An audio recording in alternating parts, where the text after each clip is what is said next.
Vamos a sumergirnos ya en la reflexión de esta mañana, comenzando con una idea, y es que querámoslo o no, a ver si estáis de acuerdo, todos tendemos a seguir unas reglas.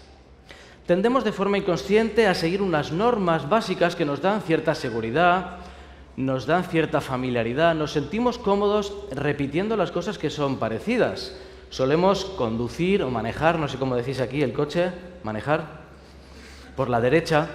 En algunas ciudades incluso la gente camina por la derecha, por la acera, ¿verdad? Y volvemos por la izquierda. En el metro de Madrid, por ejemplo, cuando la gente está subiendo por la escalera, si no tienes mucha prisa, te pones a la derecha y la gente por la izquierda avanza caminando. Cuando llegamos a un supermercado y hay bastante gente, de forma casi automática nos ponemos en fila y respetamos la cola para ir a pagar.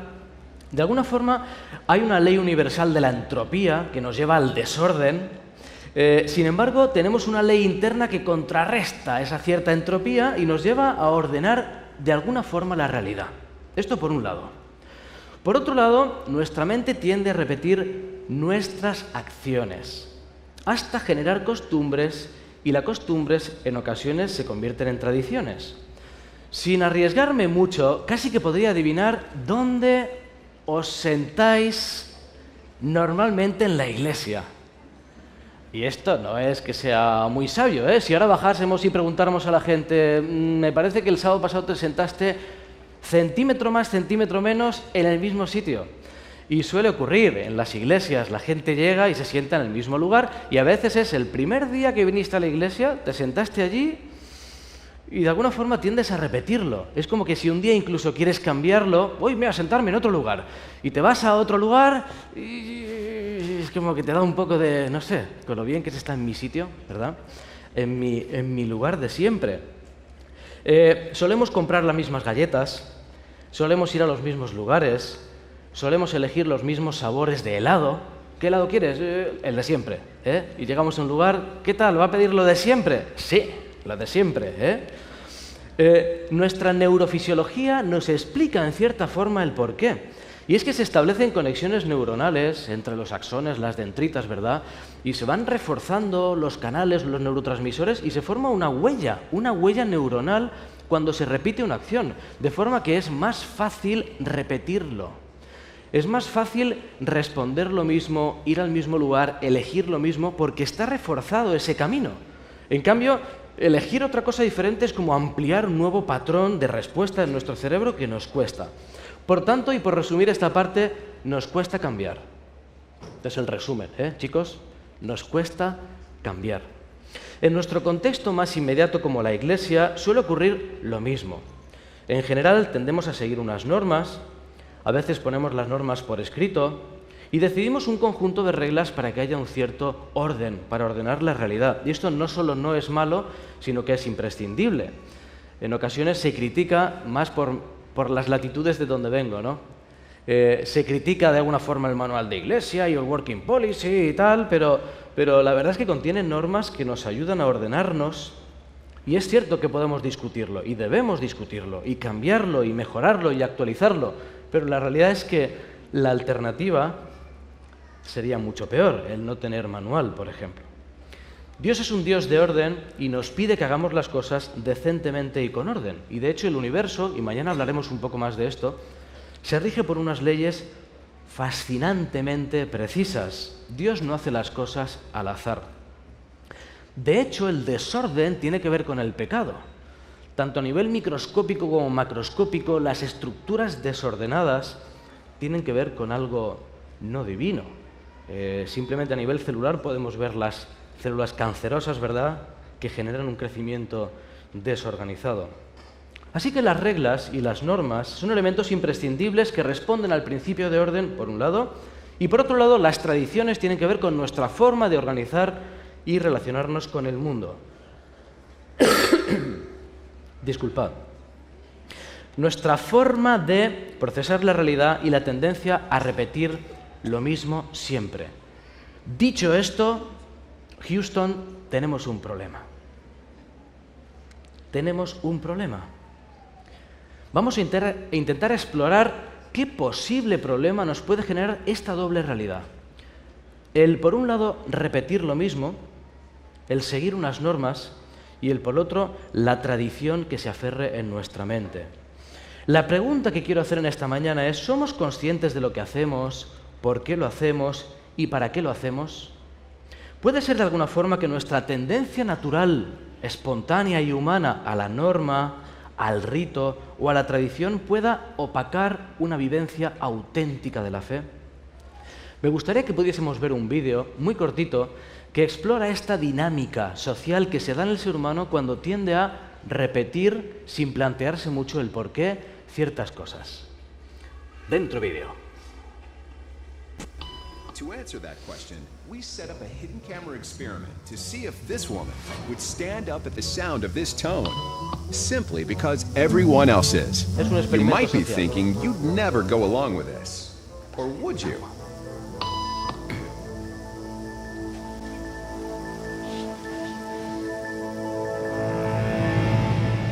After just 3 beats, and without knowing why she's doing it, this woman is now conforming perfectly to the group.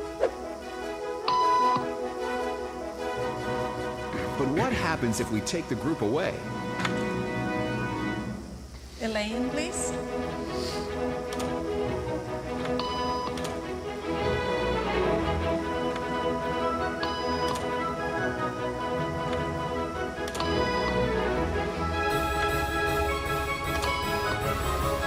Todos esos eran actores, pero ahora se queda sola.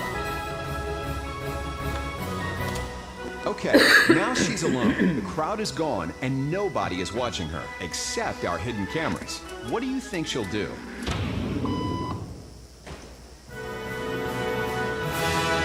She's now conforming to the rules of the group without them even being there. Now, watch what happens when we introduce another outsider who doesn't know the rules. For a noon appointment. Have a seat, and they'll be out in just a couple minutes. Thanks so much.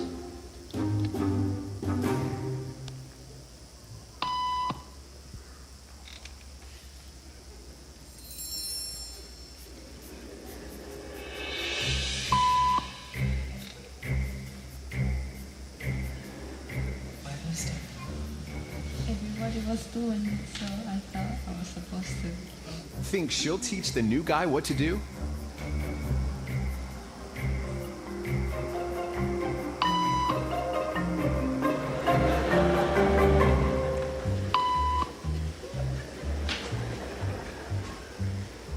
We kept the cameras rolling as more unsuspecting patients arrived.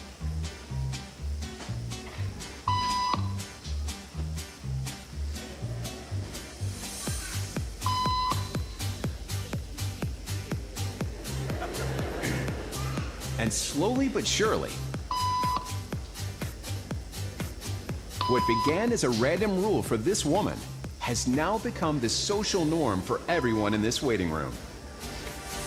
Here to explain what's going on in their brains is Jonah Berger of the University of Pennsylvania. Suficiente. This sort of internalized form of hurt. Ahora explica un poco el mecanismo, pero no hace falta que veamos mucho más porque sirve como ilustración. De alguna forma, y vamos a intentar aplicarlo a nuestra vida real, ¿no? Muchas de las cosas que hacemos en ocasiones en nuestra iglesia son tradiciones adquiridas durante la historia, simplemente. En ocasiones lo hacemos por comodidad, nos resultan familiares. Otras derivan de principios bíblicos que hay que volver a rescatar de por qué hacemos esto, y en ocasiones ya ni recordamos por qué hacemos lo que hacemos. Y vamos a ver algunos ejemplos que tienen que ver con nuestra iglesia adventista a nivel mundial, nuestra forma de hacer las cosas. He tenido la oportunidad de vivir pues, por Europa, ¿verdad? Viví en Alemania unos meses, en Sudamérica, en Estados Unidos. He podido viajar a otros lugares. Estuvimos en febrero en Tailandia en un curso para misioneros en la iglesia adventista allí, y es muy curioso cómo se repiten ciertos patrones que os van a resultar conocidos. Por ejemplo, escena número 1. Estamos en la iglesia sentados, se abre una puerta, el diácono avisa a megafonía o al pianista, se abre la puerta, la gente se levanta cantando y sale la comitiva. ¿Cuándo comenzó esta escena? ¿Cuándo? En el siglo IV, cuando los obispos entraban en las basílicas. Era una práctica habitual, se tomaba de la ceremonia de la corte imperial. Cuando los magistrados entraban en la sala, la gente se ponía en pie y cantaba. De ahí se introdujo en el sacrificio de la misa, De ahí la Iglesia protestante no eliminó ese elemento, simplemente cambió la música y cierta liturgia y se incorporó en el mundo cristiano en los últimos siglos. Y por eso hoy cada domingo se hace en muchas iglesias y nosotros cada sábado. Genera solemnidad, y no estoy diciendo que esté mal. Genera un momento solemne. Nos prepara para el momento del culto. Simplemente digo que es curioso saber de dónde viene esta práctica y por qué se realiza. Porque de alguna forma podríamos hacerlo de otra manera, también que respetase el principio, y no pasaría nada. Segunda escena. Los que están en el estrado hacen la oración, se levantan, cantan la doxología y al terminar la doxología el pastor hace una oración. ¿De dónde viene esta práctica? Bueno, pues se debe a la costumbre de los puritanos calvinistas de Inglaterra, ya por el siglo XVI. Le daban tanta importancia a la oración pastoral que en ocasiones duraba 1 hora o 2 horas. Es una buena forma de mantener el silencio, ¿verdad? Si estamos ahí entre jóvenes, bueno, voy a orar y oras 1 hora entera, así que pueden escuchar durante 1 hora lo que tienes que decir. Así se lo tomaban en la tradición metodista, que la incorporó y nosotros como iglesia lo tomamos de los metodistas. Tercera escena, llegas a la iglesia y un diácono te recibe con una sonrisa, te ofrece un papel con letras o anuncios. Hoy en día lo hemos modernizado, pero el boletín de iglesia, ¿de dónde nos viene el boletín? Viene de un tal Albert Blake Dick a comienzos de 1884 y hoy en día se ha generalizado. Es muy útil. La última escena, los diáconos pasarán a recoger la ofrenda mientras escuchamos una parte especial. Por ejemplo, ¿quién lo inventó? Pues surge el movimiento pentecostal allá por el año 1900. De alguna forma, el orden del culto, las normas litúrgicas que compartimos como iglesias protestantes no han cambiado prácticamente en el espacio ni en el tiempo. Son bastante predecibles, de hecho, y esto es algo casi bonito. Vas a cualquier iglesia adventista del mundo y puedes predecir lo que va a ocurrir. Sabes quién se va a levantar, cuándo se va a levantar, qué ocurre. Podíamos vendarnos los ojos y actuar de una forma correcta simplemente porque es lo que hacemos nosotros, nos es familiar. Insisto, no quiero que entendáis mal lo que quiero decir en esta mañana. No es malo esto. El problema es confundirlo como algo revelado, inamovible, que tiene que ser así por un poder misterioso, sin preguntarnos si cumple hoy su propósito. Esto y todo lo que hacemos en nuestra vida. Algo muy curioso tiene que ver con el concepto de iglesia. El cristianismo fue la primera religión que no se basó ni en un templo ni en un lugar sagrado. Fijaos, era la única religión del planeta cuando surgió el cristianismo que no tenía ni objetos sagrados, ni personas sagradas, ni espacios sagrados. Esto fue todo una novedad. Ni objetos sagrados, ni personas sagradas, ni espacios sagrados. Pablo tuvo que recordar en Hechos 17:24, el que hizo el mundo y todas las cosas que en él hay, siendo Señor del cielo y de la tierra, no habita en templos hechos por manos humanas. Esto fue revolucionario, fue un cambio de paradigma. Dios no habita en el templo, ahora nosotros somos el templo, tú y yo. Como personas, las personas somos el templo del Espíritu Santo, no los lugares, no los edificios. De hecho, fijaos, el modelo más bíblico que tenemos de iglesia, al que compararnos en el Nuevo Testamento, son las iglesias hogar. Las iglesias hogar, así surge el cristianismo. No se levantaron edificios especiales, aunque hoy en día tienen cierta comodidad y es una bendición tener un espacio donde reunirnos, hasta el siglo IV con Constantino. Nos viene de Constantino la construcción del primer edificio sagrado, sobre lugares sagrados, y comenzó a construir basílicas por todo el mundo donde había estado Pedro, donde había estado Santiago, donde estaba Pablo, donde había Jesús ido al cielo, donde había muerto. Tuve la oportunidad de visitar el Santo Sepulcro, ¿verdad? Y semejante iglesia han construido allí. Viene de este momento, de esta época. Se llamaban basílicas y estaban diseñadas, cómo no, como los templos paganos griegos. De ahí surge el concepto de vamos a construir algo donde ir a encontrarnos con Dios, cuando Dios está en todos los lugares. De hecho, en esas iglesias basílicas había una silla más grande que otras, la llamada cátedra, desde la que hablaba el obispo, ¿verdad? Desde entonces se habla de hablar ex cátedra, y es curioso como en algunas iglesias cristianas de todo el mundo, adventistas por supuesto, detrás del púlpito hay 3 iglesias. y la del centro la más grande, ¿no? Para el pastor, para que pueda hablar desde allí, aunque hoy en día se levantan. Es cierto que todo esto son temas litúrgicos que no tienen más relevancia, no son temas doctrinales, pero el pueblo adventista se adhirió a la Reforma protestante y la Reforma protestante, a pesar de tener el principio de sola escritura, incorporó muchas prácticas que han sido compartidas por el cristianismo durante siglos. Así que insisto en la idea, no está mal recordarnos que nosotros también, el pueblo del libro, con la sola escritura, tenemos normas, tradiciones, protocolos, costumbres que son convenciones sociales, decididas por nosotros mismos, en ocasiones heredadas, y no siempre recordamos ni por qué las hacemos. En el caso de las reglas que gobiernan nuestra vida, es peculiar porque nos gustan tanto como seres humanos, nos gustan tanto que si no hay, las creamos. Y esto surge ya desde los niños. Los niños tenéis que ver cómo juegan, que enseguida se inventan una regla. Jugamos a que ponemos aquí la línea y no podías pasar, y no, eso no vale. Tenías que pasar y primero decir, y se inventan un juego, y tiene que ver con la teoría del juego, porque en el juego la regla es el juego mismo. Si no hay regla, no hay juego. Pensemos en el fútbol, por ejemplo. ¿Quién se inventó el fútbol? Aunque le pese a los argentinos, el fútbol lo inventaron los ingleses. Los ingleses, ¿eh? ¿Sabéis en qué año se fundó la Asociación de Fútbol? En 1863. Curiosamente, la misma fecha que nuestra iglesia, ¿eh? Parece que en los siglos II y III había habido una actividad parecida en China llamada Tzu-Ku, ¿eh? Primero crearon los ingleses el código Cambridge. Después, en Sheffield introdujeron los saques de esquina, las faltas, los saques de banda, el travesaño para unir la portería. De alguna forma, como en el deporte, las reglas son un fin en sí mismo. Es decir, el objetivo del fútbol no es colocar las pelotas dentro de la portería, porque si no podía ir una máquina excavadora, ¿verdad?, y llegar ahí lleno de balones y meterlo allí. ¡Bum! Hemos ganado. No se trata de eso, hay una regla. Si te saltas la regla no puedes llevarte la pelota con la mano y meter... No, eso no es jugar a fútbol. Sin regla no hay fútbol, no hay juego. En otras palabras, las reglas son el todo. Punto. A nadie se le escapa que la Iglesia no es un juego. El objetivo de la Iglesia, a diferencia del fútbol, no es declamar párrafos de la Biblia desde aquí.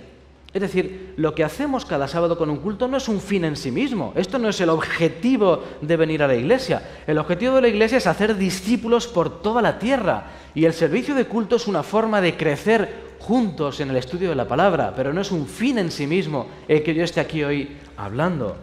El objetivo de la Iglesia no es repartir los cargos de Iglesia entre los miembros como si fuesen cromos o estampitas, ¿verdad? Cada año, a ver cuál te ha tocado. No, es compartir a Jesús compartiendo nuestros dones. Y el énfasis ahora de la Iglesia, que está muy bien, es en los dones que tenemos para ponerlos al servicio de Dios. El objetivo de la Iglesia no es impartir la escuela sabática a la hora determinada cada mañana. No es el fin en sí mismo. Es formar espiritualmente a los creyentes y utilizar un estudio sistemático para profundizar el conocimiento de la Biblia. Ese es el fin en sí mismo. Lo otro es un instrumento, una norma, el horario es una regla. Es decir, en ocasiones desarrollamos instrumentos, normas y costumbres que nos ayudan a cumplir el objetivo último, pero en ocasiones también es fácil perder de vista el objetivo. Y ese es el peligro. ¿Sabéis cómo funciona el mecanismo? Que quiero explorar en esta mañana.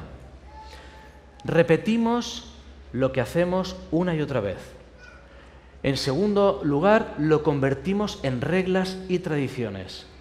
Y el último paso, el que vamos a explorar, defendemos con orgullo nuestras propias tradiciones. Primero repetimos, y esto es neurofisiológico, nos es familiar, repetimos lo que nos es una costumbre. Luego estructuramos la repetición en tradiciones y normas. Y por último, defendemos con orgullo nuestras tradiciones. Nuestras tradiciones. ¿Sabéis? Esto le pasó al pueblo de Israel en tiempos de Jesús. Se fueron adueñando de la religión, del templo, de los rituales, de las costumbres, con una religión que era cada vez más complicada y cada vez se alejaba más de Dios. Esa religión que ellos creaban los alejaba cada vez más de Dios. Poco a poco se fueron sumiendo en un poder fascinante al que Elena White le dedica un capítulo entero en El deseo de todas las gentes. Un poder que es uno de los mayores enemigos a los que nos enfrentamos. Un poder que es capaz de anular la influencia de Dios en nuestra vida. ¿Sabéis cuál es ese poder? La tradición. Capítulo 42, El deseo de todas las gentes. Os invito a leerlo en casa. Capítulo 42, la tradición. Hemos leído, Marcos 7:9, un pasaje que da escalofríos, nos debería dar escalofríos.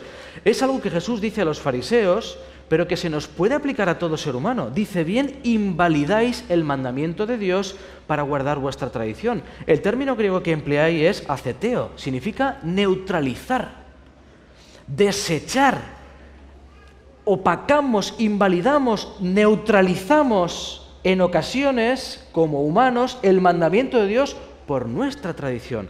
Mateo 15:3, ¿por qué vosotros también quebrantáis el mandamiento de Dios por vuestra tradición? Parabaino, transgredir, quebrantar, romper. Rompemos lo que Dios nos da como un ideal para hacerlo nuestra tradición. Fijaos qué tremenda paradoja la que sufre el ser humano, que es capaz de recibir un mensaje de parte de Dios. Acuérdate del sábado para santificarlo. El hombre quiere una tradición para guardarlo bien. No se puede caminar más de X metros en el sábado. Y finalmente anula el objetivo del sábado porque ha creado una norma que dice no te puedo ayudar porque es sábado. ¿Os dais cuenta del mecanismo? Dios nos da una propuesta, el ser humano se inventa una norma y crea una tradición que anula la propuesta de Dios, pretendiendo guardarlo. Jesús se empeñó en luchar contra esa tradición que se habían montado y trató de hacerles ver durante 3 años y medio que se habían equivocado, convirtiendo en ley tradiciones y costumbres de los hombres. Les intentó hacer ver que las personas eran más importantes que las cosas, mucho más. Trató de inspirarles a ver más allá de las normas que ellos mismos habían creado, pero no pudo. No pudo. El orgullo del hombre fue mayor. Su tradición, y ahora nos sumergimos en una parte del culto escalofriante. La tradición del hombre mató al propio Jesús. Acompañadme en Juan capítulo 19. Vamos a encontrar aquí una frase que os digo que es de las más tristes de toda la Biblia. Juan 19. Jesús está hablando con Pilato. Pilato ya no sabe qué hacer con él, sabe que es inocente, pero tiene miedo de la sublevación de los judíos, que avisen a Roma, que digan, uy, este gobernante no es válido. Así que, desde el versículo 6, cuando le vieron, 19:6, Juan 19:6, cuando le vieron los principales sacerdotes y alguaciles, dieron voces diciendo, crucifícale, crucifícale. Pilato les dijo, tomadle vosotros y crucificarle porque yo no hallo delito en él. Y atención, los judíos le respondieron, nosotros tenemos una ley y según nuestra ley debe morir. Atentos a la frase. Nosotros tenemos una ley, Pilato. Es curioso porque estaban delante del hacedor de la ley. Estaban delante de Dios mismo. Dios era la ley, Jesús, la ley encarnada. El cumplimiento de la ley es el amor. Dios es amor. Ahí estaba la ley. Estaba el único ser humano que había cumplido la ley. Era el creador todopoderoso, hacedor de la ley. Y ellos tenían la suya. No sé la tuya, pero yo tengo una ley. Y según esa ley, y analicemos esta frase, de repente el juicio personal queda sometido a la tradición. Incluso la responsabilidad personal queda sometida a, uy, yo lo siento, pero es que tenemos una ley y según esa ley, yo lo siento, pero es que son las reglas del juego, es la norma, lo dice ahí, está escrito. Según las reglas del juego que nos hemos montado, tiene que morir. Fueron capaces de condenar al autor de la ley. ¿Sabéis? Yo no entro en la crítica fácil y genérica que se hace en ocasiones a la Iglesia, a los dirigentes. Ser dirigente es muy complicado. Muy complicado. Y lo que hay que hacer es orar por ellos, para que sean capaces de actualizar todos los principios que en la Biblia se nos presentan. A mí lo que me preocupa, ¿sabéis? No es esto de la Iglesia y las normas. Me preocupa a nivel personal. El mensaje es para ti y para mí. Que tú y yo podamos estar creando estructuras de pensamiento, costumbres, formas de ver la vida, de leer la Biblia, de ver el mundo, de tratar a la gente o de ver a Dios mismo que en realidad sean nuestras. Que sean tuyas y mías, de nadie más.